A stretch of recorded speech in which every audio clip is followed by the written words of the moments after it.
Осы жеті шелпекті харам санап жемей кеткен бір салафит көптеген жылдардан кейін үйге келсе, осындай шелпек тұр екен, бөліп алып жеп жатып, ой субханалла, сағынады екенсің деп айтады дейді. Негізі бұл жеті шелпек ешқандай харам, бидғат емес. Мұның түбі әдемі діннен шыққан. Қалай түсіндірейін?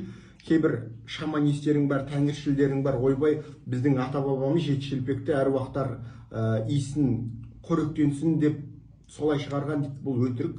Сонда қазақтың әруағы біздің жеті шелпекпен иістеніп тамақтанады екен де, басқаның әруақтары аш жүр ма деген әңгіме ғой. Жоқ, бұл ашаршылықтың кезінде, әсіресе СССР енді орнап жатқан кезде пайда болған әдемі әдет.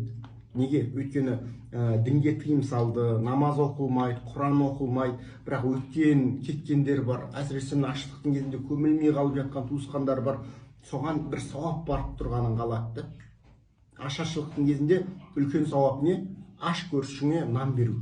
Осылай жеті шелпек таратып жіберді, жеті көршісіне берді. Алған адам не дейді? Құдай қабыл болсын дейді. Құдайға арнап жасағаныңыз қабыл болсын деп айтады.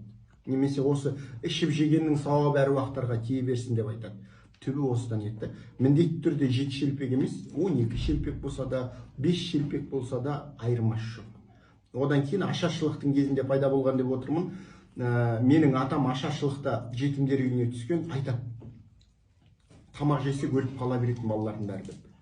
Аш қарынға кәдімгідей үлкен тамақ түссе өліп қалады екен, маймен шылап алу керек екен. Қойдың маймен шыланған нанды жесе қарын өзінің қалпына келеді екен. Содан өлмейді екен. Міне жеті шелпектің осындай тарихы бар.